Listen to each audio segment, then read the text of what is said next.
Hello everyone, this is विनय महेश्वरी। तो आज का जो हमारा लेक्चर है इसमें हम लोग डिस्कस करने वाले हैं प्रॉपर्टीज ऑफ डिटर्मिनेंट के बारे में। डिटर्मिनेंट का जो बेसिक पोर्शन है ऑलरेडी मैंने कंप्लीट करवा दिया है और उसके साथ साथ एमएल अग्रवाल का फर्स्ट एक्सरसाइज भी कंप्लीट हो चुका है। अगर वो वीडियो किसी ने नहीं देखा हो तो मैं डिस्क्रिप्शन में लिंक शेयर कर दूंगा, आप आराम से वहां से देख सकते हो। तो आज का जो लेक्चर होने वाला है उसमें हम लोग कंप्लीटली प्रॉपर्टीज ऑफ डिटर्मिनेंट के बारे में पढ़ेंगे और कुछ प्रॉब्लम डिस्कस करेंगे from the properties of determinant. तो स्टार्ट करते हैं पहली प्रॉपर्टी के साथ। तो फर्स्ट प्रॉपर्टी हमें क्या कहती है? फर्स्ट प्रॉपर्टी कहती है if each element in a row or in a column of a determinant is zero then the value of determinant is also zero। कहने का मतलब क्या हो गया कि अगर हमारा किसी भी रो या किसी भी कॉलम का सारा एलिमेंट अगर जीरो हो जाए तो डिटर्मिनेंट की जो वैल्यू होगी वो भी क्या हो जाएगी? जीरो हो जाएगी। एग्जाम्पल के थ्रू देखते हैं कि समझ लीजिए हमारे पास ऐसा सिचुएशन है 0 0 0 1 2 3 4 5 6। अब इस केस के अंदर हमें डिटर्मिनेंट की वैल्यू निकालने की जरूरत नहीं है। डायरेक्टली हम लोग क्या बोल सकते हैं कि डिटर्मिनेंट की वैल्यू क्या होगी? It will be zero, because इसका जो फर्स्ट रो है उसके सारे एलिमेंट्स क्या हो चुके हैं? जीरो। उसी तरीके से हम लोग कोई भी कॉलम ले लें, उसके भी अगर सारे एलिमेंट्स जीरो हो जाए तो हम लोग बोल सकते हैं कि डिटर्मिनेंट की वैल्यू क्या होगी? It will be zero. So that is all about property one. ठीक है। प्रॉपर्टी टू हमारे पास क्या है? If each element on one side of the principal diagonal of determinant is zero then the value of the determinant is the product of diagonal elements. कहने का मतलब क्या हुआ ये समझते हैं अच्छे से। देखिए, अगर हमारे पास एक डिटर्मिनेंट है, इसके बारे में बात करें तो समझ लीजिए ऐसा सिचुएशन है 1 2 3 4 5 6 0 0 0। ठीक है। अब यहाँ पे ये 1 4 5 this all the principal diagonal elements. अब ये डायगोनल एलिमेंट्स के नीचे वाला पोर्शन आप देखिए, मतलब साइड वाला पोर्शन देखिए, वहां पे क्या है? सारे एलिमेंट्स 0 0 0 है। बेसिकली हम लोग बोल सकते हैं ट्रायंगुलर मैट्रिक्स के बारे में। This is nothing but upper triangular matrix. ठीक है। अब यहाँ पे अगर हमारे पास ऐसा सिचुएशन आ जाए तो ऐसे सिचुएशन के अंदर हम लोग को ज्यादा मेहनत करने की जरूरत बिल्कुल भी नहीं है। ठीक है। ऐसा नहीं कि सारे डिटर्मिनेंट की वैल्यू अपन निकाले बैठ के। ठीक है। तो यहाँ पे अपने को क्या करना है? जितने भी प्रिंसिपल डायगोनल के एलिमेंट्स हैं उनको मल्टीप्लाई कर दो। ठीक है। तो प्रिंसिपल डायगोनल के एलिमेंट्स को अगर हम लोग मल्टीप्लाई करेंगे तो हमारे पास क्या आ जाएगा? 1 इंटू 4 इंटू 5। तो डायरेक्टली हम लोग क्या बोल सकते हैं? इसका आंसर कितना हो गया? It will B 20। तो ऐसा सिचुएशन जब भी हमारे पास आ जाए कि प्रिंसिपल डायगोनल एलिमेंट के साइड वाले एलिमेंट्स अगर सारे जीरो हो जाए, बेसिकली ट्रायंगुलर मैट्रिक्स हो जाए, तो उस केस के अंदर हम लोग डायरेक्टली डिटर्मिनेंट कैसे निकाल सकते हैं? जो भी हमारे प्रिंसिपल डायगोनल में एलिमेंट्स रहेंगे उनको मल्टीप्लाई आप कर दो। सिंपल एकदम। ठीक है। तो प्रॉपर्टी थ्री देखते हैं इसके साथ साथ। प्रॉपर्टी थ्री क्या कहता है? The value of a determinant remains unchange if its row and column are interchange. Basically किसके बारे में बात कर रहा है? ट्रांसपोज ऑफ ए मैट्रिक्स के बारे में बात कर रहा है। अगर यदि हमारे पास ऐसा सिचुएशन है, समझ लीजिए A is equal to A1 B1 C1 A2 B2 C2 A3 B3 C3। ठीक है। अब इस केस के अंदर हमारे पास कुछ डिटर्मिनेंट आएगा। ठीक है। सिमिलरली अगर मैं इसको ट्रांसपोज करता हूं A1 B1 C1 A2 B2 C2 A3 B3 C3, इस केस के अंदर हमारे पास एक डिटर्मिनेंट आएगा। अब ये दोनों केस के अंदर जो डिटर्मिनेंट की वैल्यू आएगी दोनों की दोनों क्या होगी? सेम होगी। तो ये बन गया हमारा एक प्रॉपर्टी। हाँ या ना? ठीक है। तो यहाँ पे हम लोग डायरेक्टली क्या बोल सकते हैं कि आपके पास जो भी डिटर्मिनेंट दिया हुआ रहेगा, अगर हम लोग उसका ट्रांसपोज भी करते हैं और उसके बाद में उसका डिटर्मिनेंट निकालते हैं, दोनों केसेस के अंदर वैल्यू क्या होगी? सेम ही होगी। क्लियर है ये चीज? ठीक है। अब उसके साथ साथ बढ़ते हैं प्रॉपर्टी नंबर 4 पे। प्रॉपर्टी नंबर 4 क्या कहता है? इफ एनी टू रो और column of a determinant are interchange then the value of a determinant changes by minus sign only। यहां पे थोड़ा सा ध्यान दीजिएगा। प्रॉपर्टी नंबर 3 और प्रॉपर्टी नंबर 4 पे कंफ्यूज मत होना। ठीक है। प्रॉपर्टी नंबर 3 बोलता है कि ट्रांसपोज करना, मतलब कंप्लीटली रो और कॉलम को इंटरचेंज करना है। बट यहां पे क्या हो रहा है? एक्सचेंज हो रहा है। कोई भी दो रो या कोई भी दो कॉलम एक्सचेंज हो रहा है। उस केस के अंदर फर्क क्या पड़ेगा देखते हैं। ठीक है। मान लेते हैं हमारे पास ऐसा सिचुएशन है A1 B1 C1 A2 B2 C2 A3 B3 और C3। ठीक है। अब इस केस के अंदर डिटर्मिनेंट की कुछ वैल्यू आ गई हमारे पास, ठीक है, इस केस के अंदर डिटर्मिनेंट की कुछ वैल्यू आ गई हमारे पास, ठीक है। अगर मैं दूसरा केस लूं, ठीक है, जहां पे मैं क्या कर रहा हूं, दो रो को इंटरचेंज कर देता हूं, मान लेता हूं कि रो 1 है मेरे पास और रो 2 है, रो 1 चेंजेस टू रो 2, रो 1 और रो 2 को मैं इंटरचेंज कर रहा हूं, ठीक है। तो रो 1 और रो 2 अगर इंटरचेंज हो गया तो क्या सिचुएशन रहेगा, A2 B2 C2, A1 B1 C1, A3 B3 C3, ठीक है। अब इस केस के अंदर जो डिटर्मिनेंट की वैल्यू आएगी, इस केस के अंदर जो डिटर्मिनेंट की वैल्यू आएगी, अब उसका जो मैग्नीट्यूड होगा वो तो सेम होगा, बट यहां पे क्या आ जाएगा, एक माइनस का साइन आ जाएगा, ठीक है। देखिए मैं और थोड़ा आसान कर देता हूं, मान लेता हूं कि डिटर्मिनेंट की वैल्यू, जस्ट जस्ट एक एग्जांपल के, तो जस्ट एक नंबर ले लेता हूं, मान लेता हूं कि 24 आया, ठीक है, 24 आया, इसको सॉल्व किया तो 24 आया। तो जैसे ही मैंने दो रो को इंटरचेंज किया तो वहां पे मेरी वैल्यू क्या बन जाएगी, इट विल बी -24। क्लियर है, इतना ही चेंज होगा, it will be change by a minus sign. Clear एकदम, ठीक है।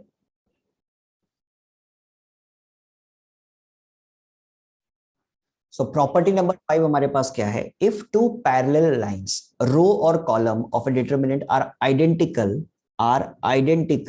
Then the value of determinant is zero. कहने का मतलब क्या हुआ, समझते हैं इसको भी अच्छे से।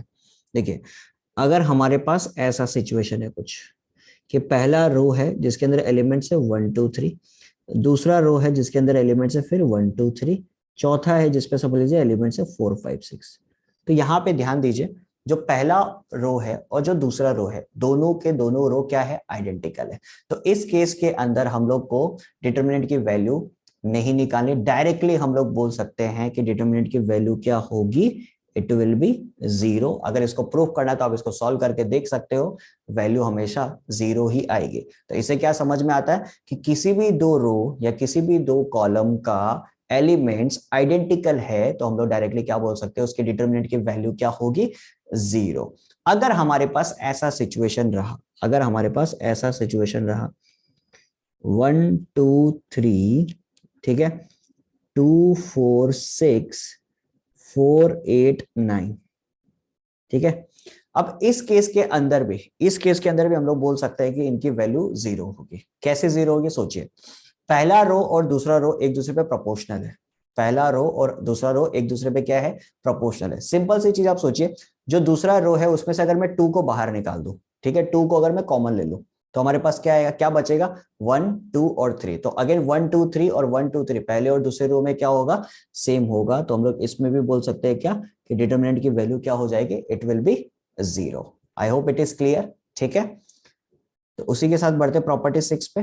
प्रॉपर्टी 6 हमें क्या कहता है, if each element of a row और column of a determinant is multiplied by the same number k, then the value of new determinant is k times the value of original determinant, then the value of original determinant। इसका मतलब क्या होगा, समझते हैं, ठीक है।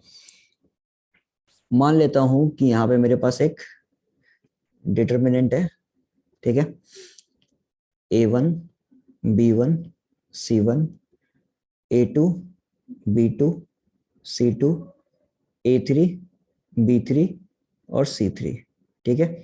इसकी कुछ वैल्यू है समझ डेल्टा, ठीक है। इसको सॉल्व करने के बाद मेरे पास वैल्यू आ रही है डेल्टा, ठीक है।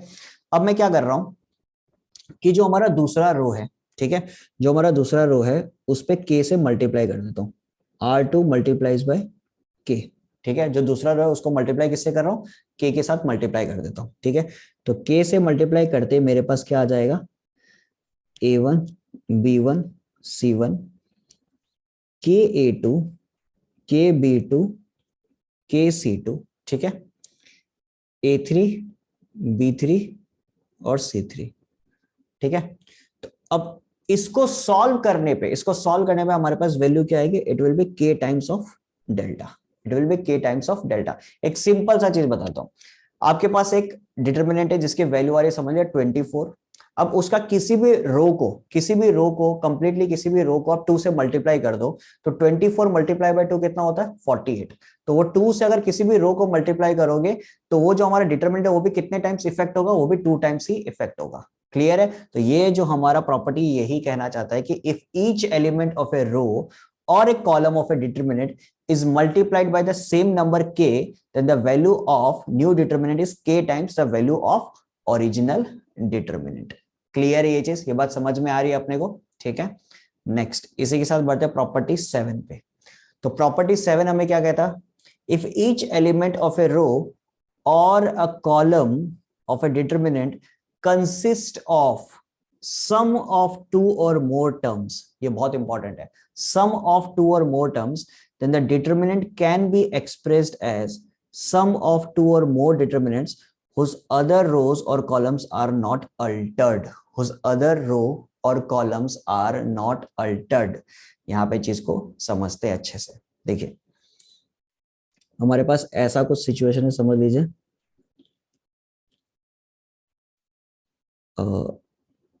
a1 plus x b1 c1 a2 plus y b2 c2 a3 plus z b3 c3। ठीक है, अब इस केस के अंदर मैं क्या कर सकता हूं, ये एक ही डिटर्मिनेंट को दो पार्ट में मैं डिवाइड कर सकता हूं। देखिए कैसे डिवाइड कर सकता हूं।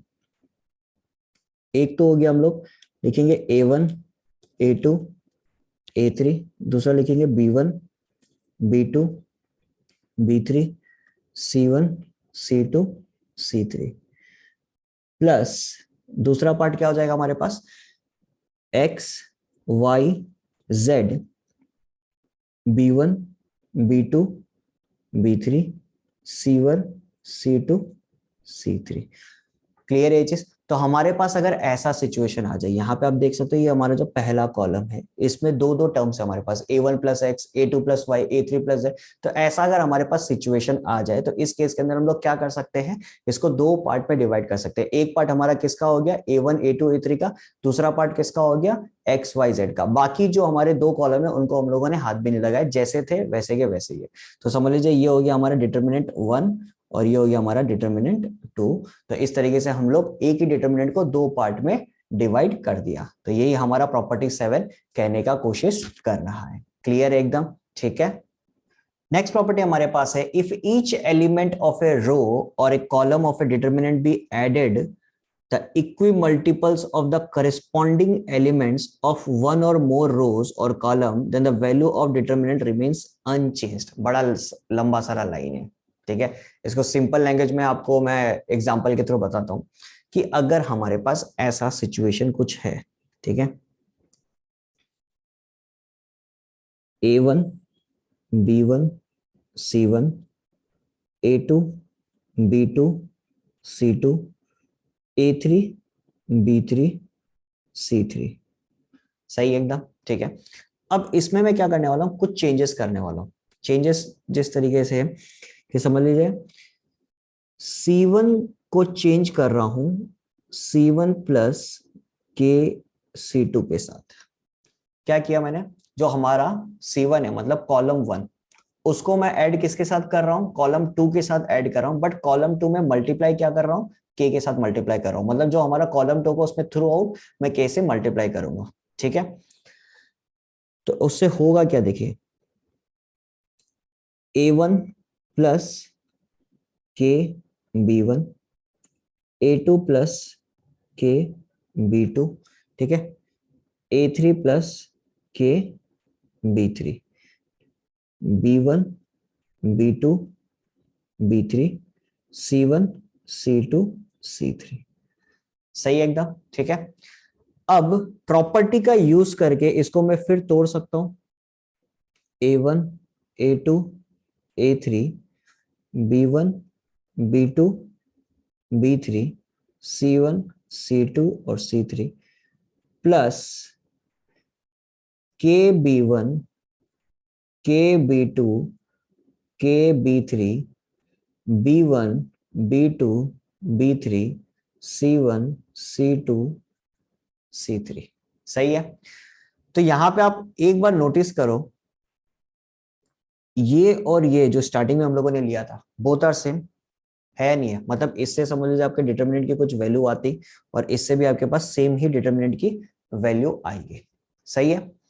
अब उसके बाद में मैंने किया क्या, जो कॉलम 1 है और कॉलम 2 जो है उसको ऐड किया, लेकिन कॉलम 2 में क्या किया, थ्रू आउट एक कांस्टेंट नंबर से मल्टीप्लाई कर दिया, फिर उसके बाद में ऐड किया। ठीक है, तो उससे हम लोग को क्या मिल रहा है, क्या देखने को मिल रहा है कि ये वाला जो डिटर्मिनेंट है इसकी वैल्यू क्या होगी, आप बता सकते हो। इसकी वैल्यू होगी 0। कैसे 0, सोचो। ये जो पहला कॉलम है इसमें से के को बाहर निकाल देंगे, हाँ या ना, इसमें से के को बाहर निकाल देंगे। तो के को अगर मैंने बाहर निकाल दिया तो मेरे पास बचेगा क्या, b1 b2 b3। और जो हमारा c2 है, मतलब ये जो दूसरा कॉलम है, ये भी तो b1 b2 b3 है। इसका मतलब क्या हो गया कि ये वाला जो डिटर्मिनेंट हमारे पास है, ये वाला जो डिटर्मिनेंट हमारे पास है, इस डिटर्मिनेंट के दो कॉलम आइडेंटिकल है। और अगर दो कॉलम आइडेंटिकल है तो डायरेक्टली हम लोग क्या बोल सकते हैं, उसकी वैल्यू क्या होगी, 0। तो यहां पे हम लोग क्या बोल सकते हैं, ये जो हमारे पास दूसरा डिटर्मिनेंट है इसकी वैल्यू हमारे पास क्या होगी, 0। तो हमारे पास बच क्या जाएगा, सिर्फ और सिर्फ पहला वाला डिटर्मिनेंट ही बच जाएगा जो स्टार्टिंग में हम लोगों ने लिया था। अब फिर से इस लाइन पे आते हैं, देखिए क्या बोलता है, if each element of a row और a column of a determinant be added the equimultiples of the corresponding elements of one or more rows or column, then the value of determinant remains unchanged।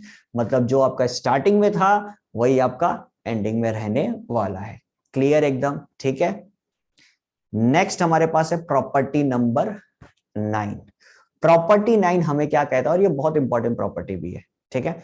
The sum of the product of elements of any row or column with the cofactors of the corresponding elements of some other row or column is 0। यहां पे ध्यान दीजिएगा, of some other row or column is 0। पहले तो मैं आपको यह बता देता हूं कि अगर खुद के करस्पॉन्डिंग कोफैक्टर के साथ मल्टीप्लाई होगा तो क्या आएगा हमारे पास। देखिए, अगर हमारे पास ऐसा सिचुएशन है कुछ, A11 मल्टीप्लाई हो रहा है अपने कोफैक्टर के साथ, ठीक है, प्लस A12 मल्टीप्लाई हो रहा है अपने कोफैक्टर के साथ, प्लस A13 अपने ही कोफैक्टर के साथ मल्टीप्लाई हो रहा है। अगर ऐसा सिचुएशन हमारे पास है, ऐसा सिचुएशन हमारे पास है, तो आंसर आएगा डिटर्मिनेंट ऑफ ए। ठीक है, आंसर आएगा डिटर्मिनेंट ऑफ ए। यहां पे मैं इसको ए मैट्रिक्स ही मान लेता हूं और बेटर रहेगा। क्लियर।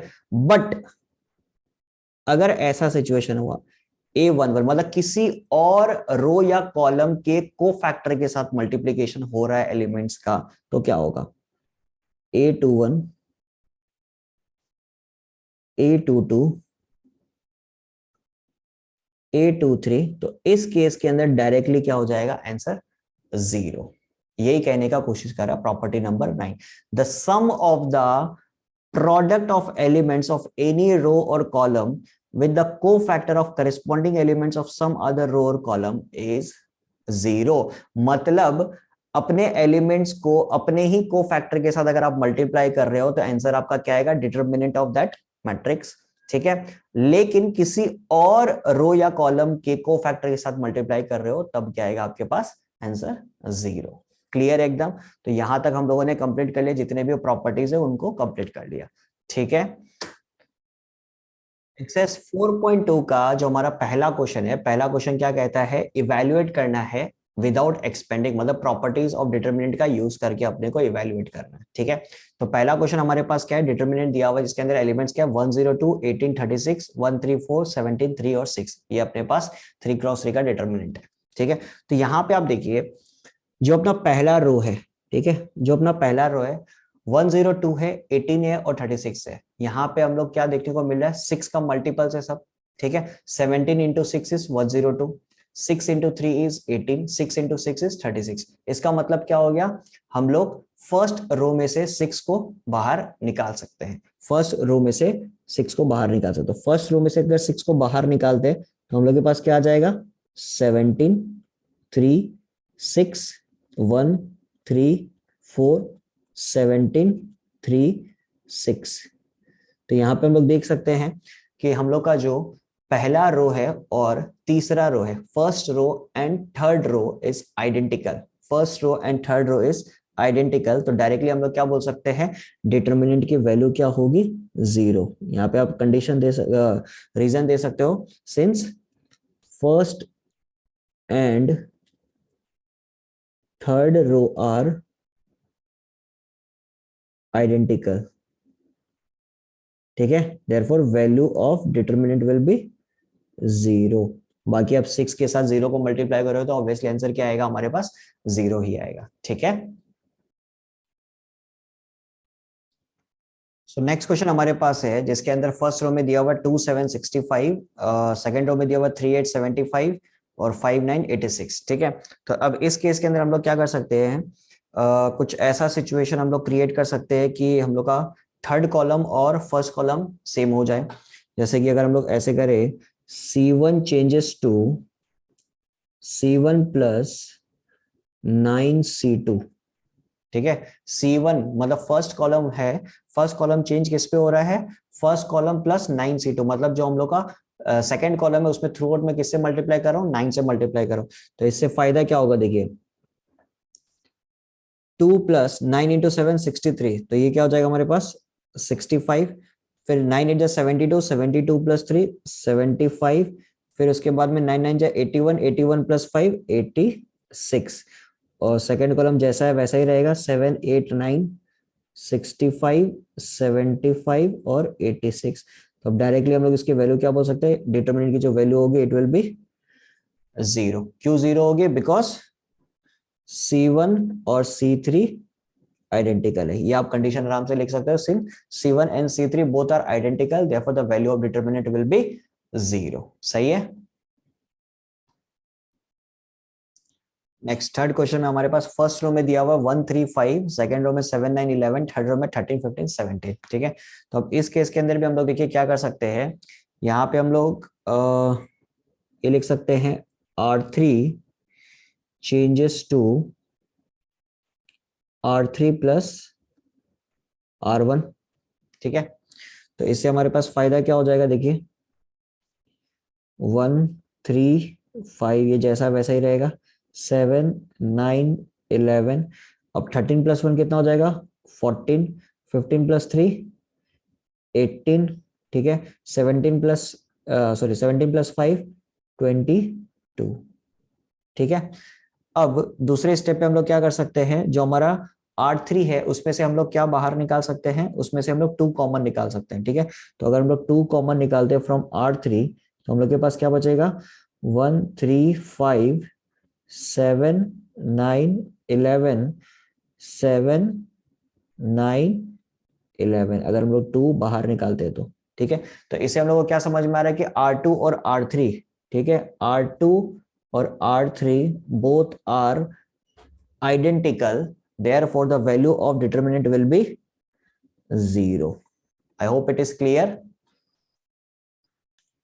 नेक्स्ट क्वेश्चन है 2 का फर्स्ट पार्ट हमारे पास क्या है, फर्स्ट कॉलम में दिया हुआ है XYZ, दूसरे कॉलम में दिया हुआ है ABC, तीसरे कॉलम में हो गया X plus A Y plus B Z plus C। तो इसको आप देखिए दो तरीके से कर सकते हो। एक तरीका तो आपका ये हो गया कि आप ये ऑपरेशन फॉलो कर सकते हो, C1 changes to C1 plus C2, इससे क्या हो जाएगा कि X plus A Y plus B और Z प्लस C आ जाएगा, तो आपका C1 और C3 आइडेंटिकल हो जाएगा। दूसरा तरीका आप ये अपना सकते हो कि C3 changes to C3 minus C2, तो इससे फायदा क्या होगा कि आपके पास C3 में बचेगा XYZ, जहां पे C1 और C3 आपका क्या हो जाएगा आइडेंटिकल। तो कोई भी दो तरीका आप अपना सकते हो, हम लोग फर्स्ट वाला तरीका उसी को अपनाते हैं, ठीक है। तो हमारे पास क्या आ जाएगा, X plus A Y plus B Z plus C, ठीक है। ABC, फिर again X plus A Y plus B Z plus C। तो यहाँ पे हम लोग बोल सकते हैं कि C1 और C3 आइडेंटिकल है, तो वैल्यू ऑफ डिटरमिनेंट क्या हो जाएगा 0, ठीक है। तो नेक्स्ट क्वेश्चन हमारे पास है फर्स्ट रो में ABC, second row A+2X B+2Y C+2Z, फिर XYZ, ठीक है। तो यहाँ पे हम लोग कौन सा प्रॉपर्टी यूज करेंगे, सबसे पहले तो सेपरेट कर देंगे इसको, दो डिटरमिनेंट में डिवाइड कर देंगे, ठीक है। तो दो डिटरमिनेंट में अगर हम लोग डिवाइड करते हैं तो हमारे पास सिचुएशन क्या हो जाएगा, देखिए A B C X Y Z, सही है। फिर नेक्स्ट फर्स्ट रो में हमारे पास होगा ABC 2X 2Y 2Z X Y Z, ठीक है, तो पहला वाला डिटरमिनेंट तो हम लोग साफ साफ देख रहे हैं कि ये क्या हो जाएगा, 0। क्यों 0 हो रहा भाई, कि देखिए फर्स्ट रो और second row both are identical, इसलिए ये 0 हो जाएगा। सिमिलरली हम लोग जो दूसरा वाला पोर्शन है इसको भी आइडेंटिकल बना सकते हैं। कैसे बना सकते हैं, जो हम लोग का सेकंड रो है उसमें से 2 को बाहर निकाल देंगे। सेकंड रो में से अगर 2 को बाहर निकाल देंगे तो हमारे पास क्या बचेगा, ए बी सी, 2 बाहर आ गया, x y z, x y z. ठीक है, तो अब इस केस के अंदर हम लोग क्या बोल सकते हैं कि R2 और R3 ये दोनों के दोनों क्या है, आइडेंटिकल है, तो इसका भी डिटरमिनेंट क्या हो जाएगा, 0। तो 0 + 0 इज नथिंग बट 0। क्लियर है, तो यहाँ पे आज हम लोगों ने क्वेश्चन नंबर 2 तक कंप्लीट कर लिया है। अगर ये वीडियो आपको अच्छा लगा हो तो अपने फ्रेंड्स के साथ जरूर शेयर करें और चैनल को जरूर सब्सक्राइब करें। Thank you so much.